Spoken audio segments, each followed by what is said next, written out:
പോകുന്ന റെസിപ്പി എന്ന് പറഞ്ഞാൽ ഒരു അടിപൊളിയായിട്ടുള്ള പൊടിപ്പിച്ച രസം, പൊടിച്ചെടുത്ത രസം കേട്ടോ. അതായത് സാധനങ്ങളൊക്കെ എല്ലാ സാധനവും നന്നായി വറുത്ത് പൊടിച്ച് ഉണ്ടാക്കുന്ന ഒരു രസമാണ്. അപ്പോൾ രസം പലതരത്തിലും ഉണ്ടാക്കാം. അപ്പോൾ അതിൽ ഇത് വെറൈറ്റി രസമാണ്. അതായത് നമ്മൾ കുറച്ച് പരിപ്പ്, ഇതിൽ നമ്മൾ എടുത്തെടുക്കുന്ന ഇൻഗ്രീഡിയൻസ് ആദ്യം തന്നെ പറഞ്ഞു തരാം. ഇത് 3 പരിപ്പ്, അതായത് കടലപ്പരിപ്പ്, തുവരപ്പരിപ്പ്, ഉഴുന്ന പരിപ്പ്, ഇതാ ഇങ്ങനെ ഓരോ സ്പൂണിന് ഓരോന്നും എടുത്തിട്ടുണ്ട് കേട്ടോ. അങ്ങനെ 3 സ്പൂൺ പരിപ്പുണ്ട് ഇതിൽ. പിന്നെ അതുപോലെ തന്നെ അറിയാലോ, രസത്തിന് ആവശ്യമായിട്ട് കുറച്ച് ഒരു ചെറിയ നാരങ്ങയുടെ വലുപ്പത്തിലുള്ള പുളി ഞാൻ വെള്ളത്തിലിട്ട് വെച്ചിട്ടുണ്ട്. ഇത് പിന്നെ എന്താണെന്നറിയോ, ഇതും വറുത്ത് പൊടിക്കാനുള്ളതാണ്. അതായത് നമ്മുടെ മുഴുവൻ മല്ലി, അത് കുറച്ച് ഒരു 2 സ്പൂൺ മുഴുവൻ മല്ലി, ഒരു 10-15 മണി കുരുമുളക്, കുറച്ച് ജീരകം, ഇതൊക്കെയും വറുത്ത് പൊടിച്ചെടുക്കേണ്ടതാണ് കേട്ടോ. പിന്നെ ഇനി വേണ്ടത് വറുക്കേണ്ടത് നമുക്ക് കുറച്ച് വറ്റൽമുളക്, അതായത് നമ്മുടെ ചുവന്ന മുളകില്ലേ, അത് ഞാനിങ്ങനെ ഉണ്ടയായിട്ടുള്ള മുളകാണ് എൻ്റെ അടുത്ത്, അതുകൊണ്ടാണ് ഇത്. പക്ഷേ നല്ല എരിവുള്ള തന്നെയാണ്, അപ്പോൾ അതെടുത്തിട്ടുണ്ട്. അത് ആവശ്യത്തിന് എടുക്കാം. പിന്നെ 2 നമുക്ക് വറുത്തിടാനും കൂടിയുള്ളത് കൂട്ടിയിട്ടാണ് എടുത്തിടുന്നത്. ഇത്രയും സാധനങ്ങൾ നമുക്ക് വറുത്ത് പൊടിച്ചിട്ട് എടുക്കണം. ഇനി നമുക്ക് വേണ്ടത് എന്താണ്, രസത്തിന് മെയിനായിട്ട് അതിൻ്റെ ടേസ്റ്റ് കൊടുക്കുന്ന സാധനം എന്താണ്, വെളുത്തുള്ളി. വെളുത്തുള്ളി ഏകദേശം ഒരു ഉണ്ട ഫുള്ളായി എടുത്തിട്ടുണ്ട്. ഒരു 2-3 പച്ചമുളക് എടുത്തിട്ടുണ്ട്. 2-3 തണ്ട് കറിവേപ്പില എടുത്തിട്ടുണ്ട്. പിന്നെ അതുപോലെ തന്നെ രസത്തിന് ഏറ്റവും പ്രധാനപ്പെട്ട സാധനമാണ് ഈ മല്ലിയില. മല്ലിയില എത്രയുണ്ടോ അത്രയും രസത്തിന് ടേസ്റ്റ് കൂടും കേട്ടോ. അപ്പോൾ അതെടുത്തിട്ടുണ്ട്. ഇനി 2 ചെറിയ തക്കാളി, അത് നല്ല വലിയ തക്കാളിയാണെങ്കിൽ ഒരെണ്ണം എടുത്താൽ മതി. പിന്നെ കായപ്പൊടി വേണം. ഇനി ഇത് കൂടാതെ ഉപ്പ് വേണം. പിന്നെ ഒരു നുള്ളു മുളക് പൊടിയും ഒരു നുള്ളു മഞ്ഞൾപ്പൊടിയും കൂടി ചേർക്കണം. അപ്പോൾ നമുക്ക് ആദ്യം തന്നെ അത് ഓരോന്നായിട്ട് വറുത്തെടുക്കാം കേട്ടോ. ആദ്യം തന്നെ നമുക്കൊരു പാൻ അടുപ്പത്ത് വെക്കാം. ഇതിലേക്ക് നമ്മുടെ ഈ പരിപ്പ്, അതായത് 3 പരിപ്പും കൂടി മിക്സ് ചെയ്തെടുത്തിട്ടില്ലേ, അതായത് കടലപ്പരിപ്പ്, തുവരപ്പരിപ്പ്, ഉഴുന്ന പരിപ്പ് കേട്ടോ. കുറേയൊന്നും ആവശ്യമില്ലത്, ഓരോ സ്പൂണേ വേണ്ടൂ, ഓരോ ടീസ്പൂണേ വേണ്ടുള്ളൂ കേട്ടോ. അപ്പോൾ അതൊന്ന് നന്നായിട്ട് വറുത്തെടുക്കാം. ഇപ്പം നമ്മുടെ പരിപ്പൊക്കെ ആവശ്യത്തിന് ഒന്ന് വറന്ന് വന്നിട്ടുണ്ട്. ഒരുപാട് വറുത്താവണ്ട. അപ്പോൾ എന്താ വെച്ചാൽ കരിഞ്ഞൊരു മണമാണ് വരിക കേട്ടോ. അപ്പോൾ പാകത്തിന് വറുത്തായി കഴിഞ്ഞാൽ നമുക്ക് ഇത് മാറ്റി വയ്ക്കാം. എന്നിട്ട് ചൂടാറുമ്പോൾ പൊടിച്ചെടുക്കാം. അടുത്തായി അതേ പാനിലേക്ക് തന്നെ നമുക്ക് മുഴുവൻ മല്ലി, കുരുമുളക്, ജീരകം ഇതൊന്ന് ചൂടാക്കി എടുക്കാൻ വേണ്ടിയിട്ട് ഇട്ട് കൊടുക്കാം. ഇതൊന്ന് നന്നായി ചൂടായി വരട്ടെ. ഒരുപാട് ചൂടാക്കണ്ട, പെട്ടെന്ന് തന്നെ ഇത് ചൂടാവും. കാരണം ഇത് ഓൾറെഡി ചൂടായ പാനല്ലേ. അപ്പോൾ ഒന്നിങ്ങനെ ഇളക്കി വരുമ്പോഴേക്കും ഇതും ചൂടായി വരും കേട്ടോ. അപ്പോൾ മല്ലികത മൂത്ത് പൊട്ടാൻ തുടങ്ങി, കുരുമുളകും ഒക്കെ പൊട്ടാൻ തുടങ്ങി. ഈ സമയത്ത് നമുക്ക് ഇതും മാറ്റി വയ്ക്കാം. എന്നിട്ട് ചൂടാറട്ടെ, അപ്പോൾ പൊടിച്ചെടുക്കാം.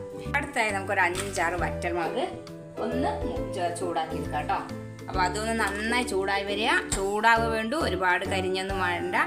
ഒന്നങ്ങട പച്ചത് മാറി വേണ്ടു കേട്ടോ.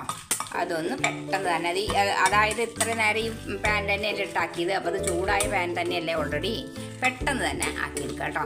അപ്പോൾ കുറച്ച് കൂടുതലും ഇതാക്കിയിട്ട് എടുക്കുക. എന്നിട്ട് നമുക്ക് എരിവ് ആ സമയത്ത് പൊടിച്ചെടുക്കുമ്പോൾ കൂടുതലായിട്ട് തോന്നുക, കുറച്ച് ആദ്യം ഇട്ടിട്ട് പൊടിക്കുക. എന്നിട്ട് വേണമെന്നുണ്ടെങ്കിൽ 2 കൂടി കൂടുതലിടുക. അപ്പോൾ 2 എപ്പോഴും എക്സ്ട്രാ നമ്മൾ മൂപ്പിച്ചെടുക്കണം കേട്ടോ. അതായത് ചൂടാക്കി എടുക്കണേ.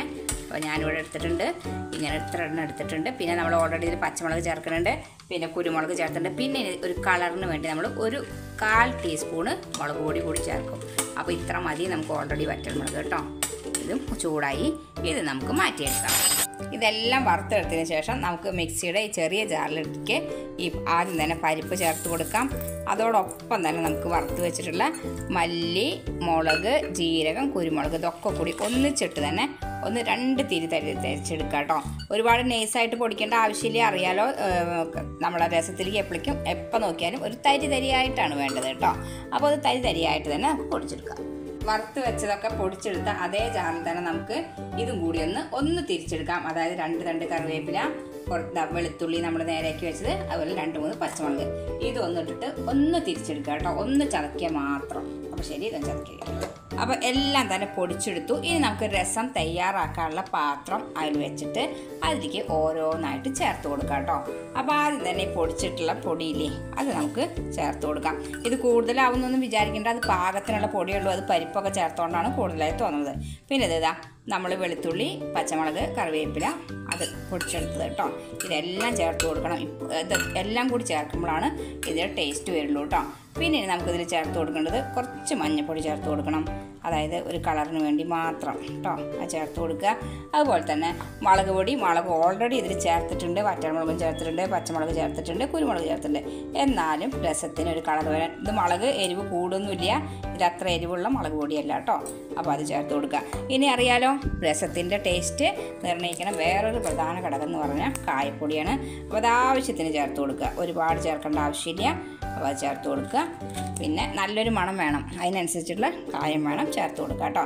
ഇനി നമുക്കിതിലേക്ക് ചേർത്ത് കൊടുക്കേണ്ടത്, അതായത് നമ്മൾ 2 തക്കാളി, അതായത് ഒരു വലിയ തക്കാളി എടുക്കണം എന്ന് പറഞ്ഞാൽ ഞാൻ ഇവിടെ 2 ചെറിയ തക്കാളിയാണ് എടുത്തിട്ടുള്ളത് കേട്ടോ. അപ്പോൾ അത് ഒന്ന് മുറിച്ചിട്ട് കൊടുക്കുക. അപ്പോൾ തക്കാളി ഇങ്ങനെ ഒരുപാട് ചെറുതാക്കേണ്ട ആവശ്യമില്ല. അങ്ങനെ അത് നിങ്ങൾ വലിയ തക്കാളി എടുക്കണമെങ്കിൽ ഒറ്റ ചേർക്കൊണ്ടു. ഇതിപ്പോൾ എൻ്റെ അടുത്ത് അത്ര വലിയ തക്കാളിയല്ല, അതുകൊണ്ട് ഞാൻ ഇവിടെ 2 തക്കാളി എടുത്തിട്ടുണ്ട് എന്ന് മാത്രം കേട്ടോ. അതിങ്ങനെ 4ആയിട്ട് കീറിയിട്ട് കൊടുത്താൽ മതി, ഒരുപാട് ചെറുതൊന്നും ആക്കേണ്ട ആവശ്യമില്ല കേട്ടോ. അപ്പോൾ അതിങ്ങനെ തിളയ്ക്കുമ്പോൾ ശരിയായിട്ട് വന്നോളും. ഇത് ചേർത്ത് കൊടുക്കുക. ഇനി നമുക്ക് ചേർക്കേണ്ടത്, ഇതിലേക്ക് അറിയാലോ പുളി പിഴിഞ്ഞൊഴിച്ച് കൊടുക്കണം. അതിനൊപ്പം തന്നെ കുറച്ച് കറിവേപ്പില ചതച്ചിട്ടുണ്ട്, എന്നാലും കുറച്ച് കറിവേപ്പില ഇട്ട് കൊടുക്കുക. പിന്നെ ഉപ്പ് ചേർത്ത് കൊടുക്കണം. ഇത് ഓരോന്നായിട്ട് നമ്മൾ ഓർത്തിട്ട് ചെയ്യണം കേട്ടോ. അപ്പോൾ ആദ്യം ഉപ്പ് ചേർത്ത് കൊടുക്കാം, പാകത്തിന് ഉപ്പ് ചേർത്ത് കൊടുക്കുക. ആദ്യം കുറച്ചിട്ടിട്ട് നമുക്ക് തിളച്ച് വരുമ്പോൾ ഉപ്പ് കുറവാണ് തോന്നുകയാണെങ്കിൽ അപ്പോൾ ചേർത്ത് കൊടുക്കാം. ഇനി നമുക്ക് വേണ്ടത് എന്താണെന്നറിയോ, നമ്മുടെ പുളി ഇതിലേക്ക് പിഴിഞ്ഞ് ചേർത്ത് കൊടുക്കാം നമുക്ക് കേട്ടോ. അത് പുളി ഓരോരുത്തരും അവരവന് ആവശ്യത്തിനനുസരിച്ച് പുളി ചേർത്ത് കൊടുക്കുക. അതായത് ചിലർക്ക് പുളി രസം കൂടുതൽ വേണ്ടി വരും, എന്നാലും രസം എന്ന് പറഞ്ഞാൽ എപ്പോഴും പുളിത്തിരി മുന്തി തന്നെ നിൽക്കണം. പിന്നെ ഓൾറെഡി ഇതിൽ തക്കാളി ചേർത്തിട്ടുണ്ട്. പിന്നെ ഞാൻ എടുത്തേക്കണ ഈ നാടൻ തക്കാളിയാണ്, കണ്ടുല്ലോ, അങ്ങനത്തെ തക്കാളിയാണ് എപ്പോഴും രസത്തിന് കൂടുതൽ ടേസ്റ്റ് ഉണ്ടാവുക. അപ്പോൾ അത് കിട്ടുകയാണെങ്കിൽ അതാണ് ബെസ്റ്റ്. പക്ഷെ ഇപ്പോൾ അത് കിട്ടിയില്ല വെച്ചിട്ട് രസം ഉണ്ടാക്കാതിരിക്കേണ്ട, സാധാരണ തക്കാളി കൊണ്ടും രസം ഉണ്ടാക്കിയാൽ അടിപൊളി ടേസ്റ്റ് തന്നെയാണ് കേട്ടോ. അപ്പോൾ പുളിയൊക്കെ പിഴിഞ്ഞ് ആവശ്യത്തിനുള്ള പുളിവെള്ളം കൂടി ചേർത്ത് കൊടുത്തിട്ടുണ്ട്. ഈ പുളിവെള്ളം ചേർക്കൽ അവനവൻ്റെ ഇഷ്ടത്തിനനുസരിച്ചിട്ടാണ് കേട്ടോ. എത്രത്തോളം വെള്ളത്തിൽ വെക്കണമെന്നുണ്ടെങ്കിൽ അതിനനുസരിച്ച് നിങ്ങൾക്ക് ചേർത്ത് കൊടുക്കാം. നന്നായി പിഴിഞ്ഞ് ചേർത്ത് കൊടുക്കുക. ഇനി നമ്മൾ കുറച്ച് മല്ലിയില എടുത്ത് വെച്ചിട്ടുണ്ടല്ലോ, അതിൽ കുറച്ച് നമുക്ക് ഇപ്പോൾ നന്നായി ചെറുങ്ങനെ അരിഞ്ഞ് ചേർത്ത് കൊടുക്കണം. മല്ലിയില എത്ര ചേർക്കണോ അത്രത്തോളം രസത്തിന് ടേസ്റ്റ് കൂടും കേട്ടോ. ഇനി നന്നായി ഒന്ന് ഇളക്കി ചേർത്തതിന് ശേഷം നമുക്ക് ഗ്യാസ് ഓൺ ചെയ്ത് അതിൽ വെച്ച് ഈ രസം അങ്ങോട്ട് നന്നായി തിളപ്പിച്ചെടുക്കാം. ഗ്യാസ് കത്തിച്ചു. രസം നമ്മൾ അടുപ്പത്ത് വെച്ചിട്ടുണ്ട്. ഇനി അങ്ങോട്ട് നന്നായി തിളച്ച് മറിഞ്ഞ് നല്ല മണം വരും കേട്ടോ. നന്നായി ഒന്ന് കിടന്ന് തിളക്കട്ടെ. അപ്പോൾ രസമൊക്കെ നന്നായിട്ട് തിളച്ച് വന്നു കേട്ടോ. നല്ലോണം തിളച്ച് മറിഞ്ഞ് പൊടിയൊക്കെ ആയിട്ട് നന്നായി മിക്സായി വന്നിട്ടുണ്ട് കണ്ടോ. ഈ രസത്തിൻ്റെ കളറിന് ഒരു വ്യത്യാസമല്ലേ, അതായത് നമ്മളെല്ലാം വറുത്ത് പൊടിച്ചത് കൊണ്ടാണ് ഇങ്ങനത്തെ കളർ കാണുന്നത്. അല്ലെങ്കിൽ രസം ഇങ്ങനത്തെ കളറെല്ലാം ഉണ്ടാവുക. നല്ലൊരു മണം കേട്ടോ. അത് തിളച്ച് വരുമ്പോൾ വീട് മുഴുവൻ നല്ലൊരു മണമാണ് കേട്ടോ. അടിപൊളി ടേസ്റ്റാണ്. അപ്പോൾ ഇത്രയായി കഴിഞ്ഞാൽ നമുക്ക് രസം ഏകദേശം പാകമായി. ഈ സമയത്ത് നമുക്ക് ബാക്കിയുള്ള മല്ലിയിലയും കൂടി ചെറുതായി നുറുക്കിയിട്ട് അത് ചേർത്ത് കൊടുക്കാം. എന്നിട്ട് നമുക്കിത് അടച്ച് വെക്കാം കേട്ടോ. ഇനി നമുക്ക് ഇതിലേക്കുള്ള വറവ് ചേർത്ത് കൊടുക്കണം. അപ്പോൾ അത്ര നേരം ഇത് അടച്ചിരിക്കട്ടെ. ഈ അടച്ചിരുന്നിട്ട് ആ മല്ലിയിലയുടെ മണമൊക്കെ ആയിരിക്കും നന്നായി ഇറങ്ങി ചെല്ലട്ടെ.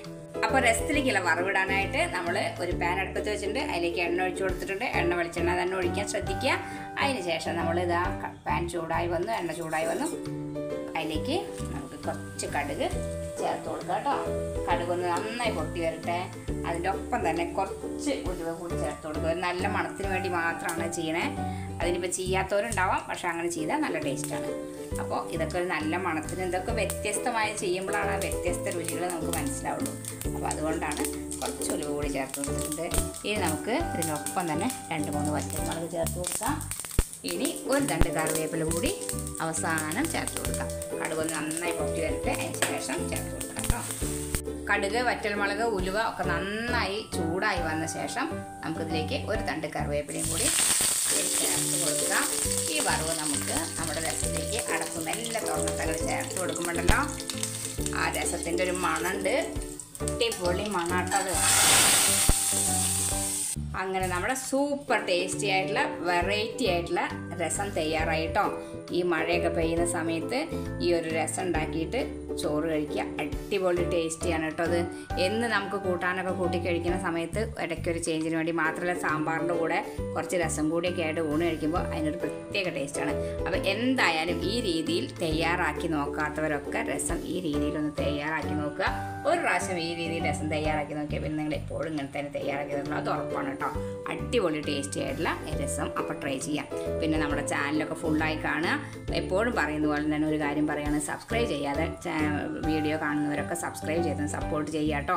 കൂടാതെ നമ്മുടെ ആ ബെൽ ബട്ടൺ ഒന്ന് പ്രസ് ചെയ്യുക, ഓൾ എന്നുള്ള ഓപ്ഷൻ ഒന്ന് പ്രസ് ചെയ്ത്, അങ്ങനെ ചെയ്യുമ്പോഴാണ് നമ്മുടെ വീഡിയോകളൊക്കെ എന്നും ഇടുന്നത് നിങ്ങൾക്ക് കിട്ടുകയുള്ളൂ. അതിൻ്റെ നോട്ടിഫിക്കേഷൻ അപ്പോൾ ഒക്കെ ഒന്ന് ചെയ്ത് സപ്പോർട്ട് ചെയ്യണം കേട്ടോ.